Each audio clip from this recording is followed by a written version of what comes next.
Hello, this is Arthur Nix with EWKS. I'm a heavy bid contract trainer, and today I'm going to talk about setting up some databases, two in particular, that are fairly easy to set up. And when I'm training new customers, I call these databases low-lying fruit. Let's knock them out. With some effort, you get a lot of benefits. And it's not only new users, but it's also existing users. They can get a lot of benefits out of these two databases. And the database I'm going to talk about today and demonstrate is the vendor business contact system. And setting this up properly will yield huge benefits in utilizing HeavyBid. And what are the benefits? One is easily pulling up vendors or subcontractors in the quote system. Using product codes that you can quickly filter, you get the complete contact information, the correct contact information. The second is solicitation, the new solicitation system in HeavyBid, which is excellent. And you can send out requests for quotes, and you can even send out spreadsheets.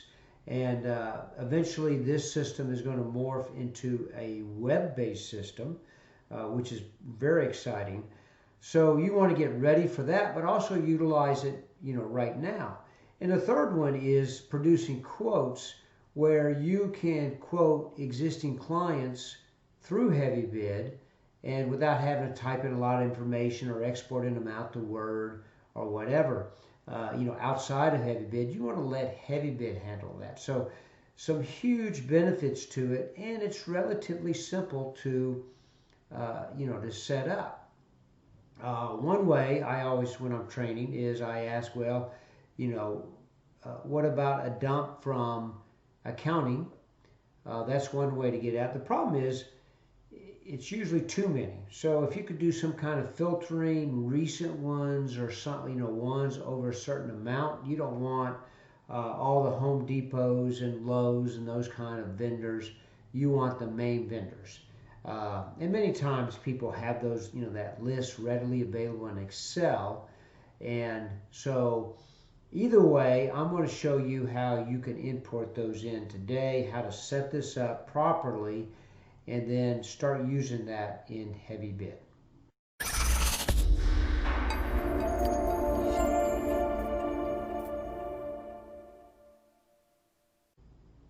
So here we are in the vendor business contact system. It is found under subsystems, vendor business contact. All right, the first one, let's just go over some of the fields so that you can see how to correctly set it up, is the vendor code.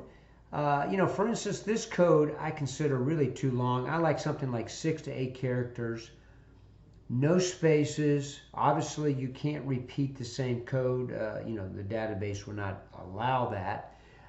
So if you have more than this, one of the same type, you might follow up with a 1, 2, 3, 4, or distinguish it by state or something at the end. Then you have the full description. You have 2 lines of addresses, a city, state, zip code. Obviously, country you can leave blank, if, and just default to Canada, US, whatever. You have a phone number, fax number, yes, it's still here, and it probably will remain here, but the fax is still here. Now, you might want to consider setting up is the regions. Most people don't, but there might be some advantages to that. I'm going to show you where you set that up. You notice right here that there's an underlying choices right here. I don't have them set up. Send communication by. Those are defaults right there. Email Word, email PDF, Word, PDF, and fax. Then we get into the contact portion right here where you can have individuals and you can check off if they're the main contact. Now what happens if it is the main contact?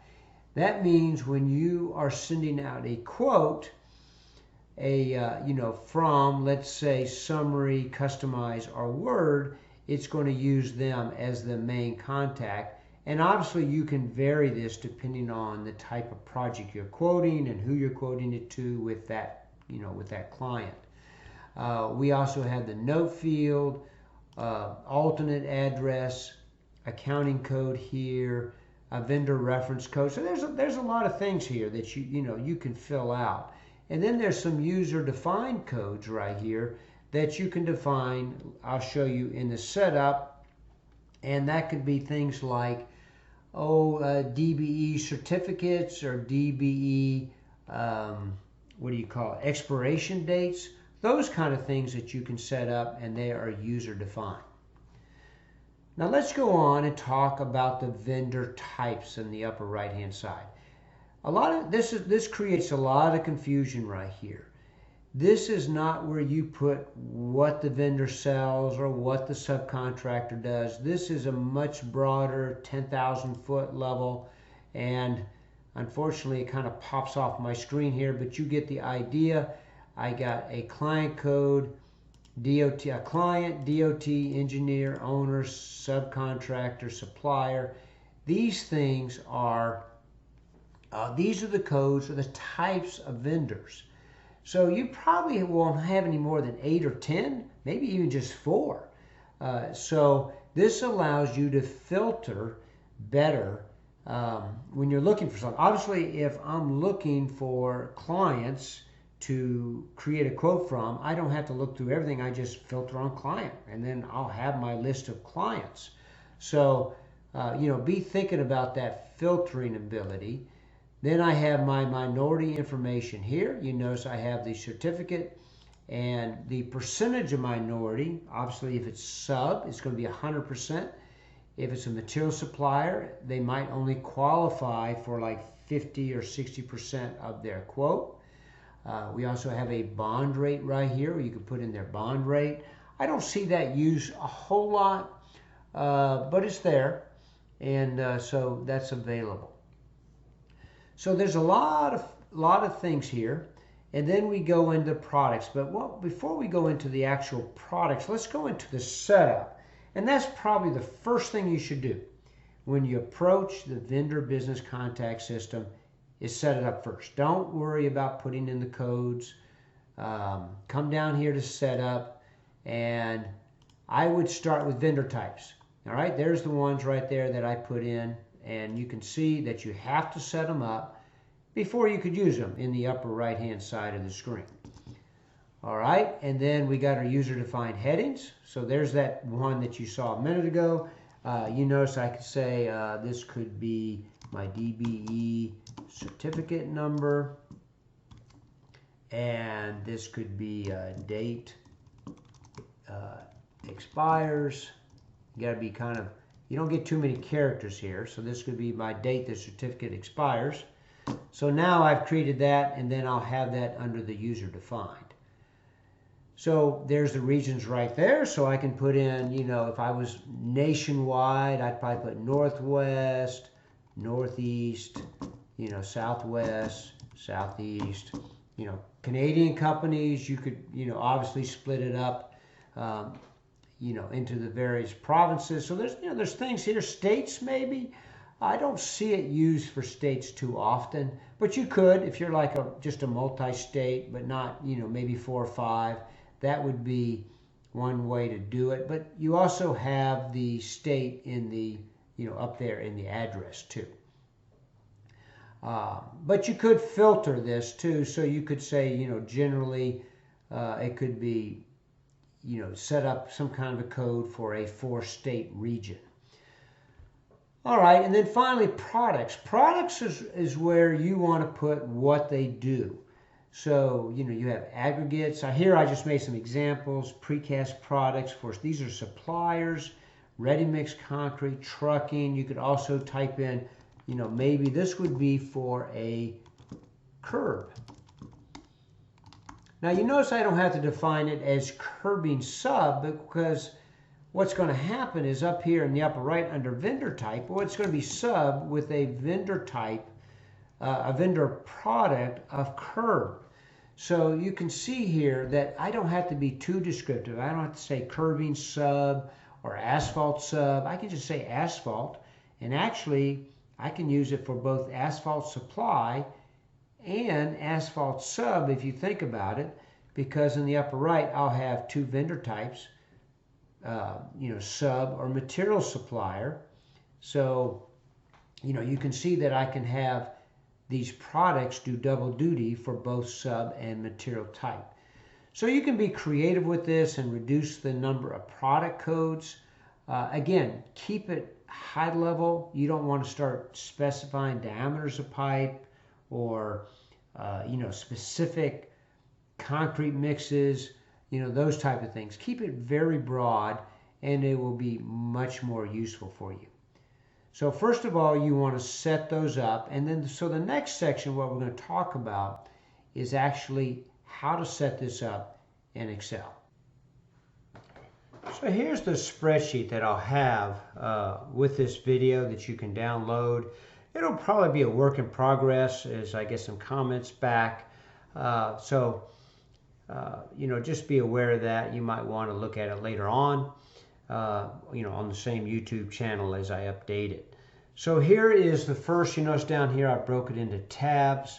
I don't have the region tab. I could, but it's so easy just to type it in HeavyBid and be done with it. Be sure though, as we get into the actual import, that you use the same code. You can't vary the code on the import, otherwise you'll get an error. It has to be already set up. So here is the product codes. I have the product lengths, code length, and the description length. I also have the vendor types right here. Now this is not an import, it's just more or less for you to set it up, or an example. You're just going to type this in, and I have the location shown on this actual tab. You got 12 characters on the type, and you got 60 characters on the description. Just remember, this is a 10,000 foot view. This is not specific to the type of material or the service that they provide. And then we have the main contact. All right, so you notice here it is, the code here, and I have little code links here to kind of tell you. Now that's just a suggestion, the vendor code. And what a vendor code usually is a shortened name, or so it might be like 6 to 10 characters of their name, no spaces. I take out commas.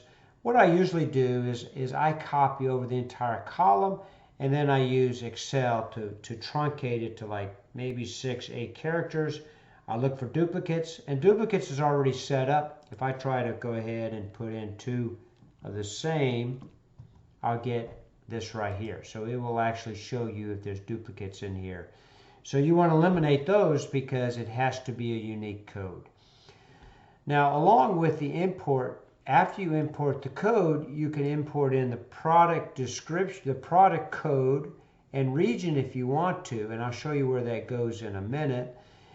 So that would be a separate import. So with that, you would have the vendor code, and then you would have the product code as a import, and region on the same import too. So after the product code import, I would come over here and then I would import in the actual contact information. So first of all, what you'll be referencing is you'll be referencing this code, and then the last name, first name, that's going to reference that code. Because the rest of this, all of this right here, has already been imported. So this would be the next, or after the product code import for that vendor, this would be the next one. And if you have 2 contacts, I included a second set here, and you can go 3rd, 4th, 5 contacts here if you want. And then this main contact right here, that is a yes or no if they're the main contact or not. So that can vary again depending on what you're doing. If it's quoting out something, or looking for something, then you could look for that would be the main contact. All right, so this is the main import, and let's go into HeavyBid now and see how this can be imported in. Now that you've got your Excel set up, you're ready to import that into HeavyBid. And remember, this is a system-wide file. So once this system-wide vendor business contact, all users will be able to access this. So I go to Exchange, I go to Import Excel, and then I come over here to Database, and I have to specify which database. Here's a system vendor data right here. You notice it's under the system data. And I'll probably just go knock off the product setup first. It's easy. And whatever column that is in the spreadsheet, A, B, or B or C or whatever, and then you could import that.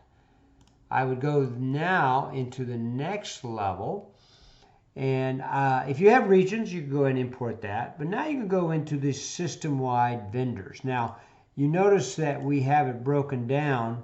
This is kind of the steps right here. You got step 1, system-wide vendors. Step 2, vendor contacts. Step 3, vendor products. So first of all, this is that first part of that spreadsheet that I have. And you have the system vendor code, name, address. You notice all the way down. And there's even the vendor type. So you want to capture that vendor type. Sub, supplier, owner, client. That's on that spreadsheet also. There's a lot more fields that's on that spreadsheet, so feel free if you think you need something. For instance, country, then feel free to add that to the spreadsheet. It's very flexible. You can always re-import it in later, because remember, every import's a merge. So you do this import. Now you come back and you do the next import, and that would be the vendor contacts. And if you remember on the spreadsheet, moving to the right, I would have the vendor contacts, and I just put in the code, and then I reference the fields in that spreadsheet. So let's go back to that. So you can see here, I have the contact, and I had the code, and then I come over here, and I have the contacts right here. So that would be, starting with A, and then I would jump to T. So pretty easy there. Now I would then come to I'd import that in, all right, and then I would come and then do the products. So again, I would have the A, and then the product code, region, if I needed them, and notes. I don't really see a reason to have date. But you could have that also in the spreadsheet. Let's go look on that spreadsheet, product code, region, notes. So you could import this in before the contacts if you wanted to. Just remember, you're referencing the code, which is A, and then you're coming over here to P on that import right there. So I would have, A, and then P, region if I had it, and then notes right there. So once I've done all that, then I should be complete in my system-wide vendor database. A lot of times from that point on, I'll just stick with, to modifying inside HeavyBid, unless it's a major update. And, then I could come over through here and, improve some of the things, maybe add some more product codes, revise information, revise the contacts, add user define if I need to. If they haven't already been imported, I could just add those as needed. And you notice once I'm in here, I can use this filtering system right here. Here is my filters, and I could filter on, the product codes, the date, if I had the data, zip code, minority type, user. These are the user-defined filters right here. So these things, so you can pull this data up and you could filter it so you're not having to go through maybe 2,000 contacts when you're looking to revise, just a set. So a lot of good filtering capabilities here, and so take advantage of that. So just some final recommendations. Take it slow. You're not going to mess it up. It's a pretty easy import. Call tech support. And really, if you're kind of confused of all this, my firm, EWKS, we do this. We set people up in the vendor business contact. You give me the raw data, and we'll assemble it. We'll let you review it, and then we'll send you the file with it imported already, where you just go ahead and restore it into your system. So we do offer that as a service. And again, the benefits are huge inside HeavyBid. You'll be able to use it in your quote folders. When you go to, when you're looking for vendors, you'll be able to come out here to pull in multiple vendors and then filter on the product that you're looking for. You'll be able to come out here to subsystems, and you'll be able to do the vendor business, the vendor solicitation, and also select vendors for that out of that using filters. So there's just a lot of advantages for having this set up and then having it set up well. So anyway, if you're interested in that, having us set it up, give us a call or contact us, and we'll take a look at it. So again, this is Arthur Nix with EWKS. I hope you enjoyed this video, and be sure to get the download of the from the YouTube channel for the spreadsheet. Thank you.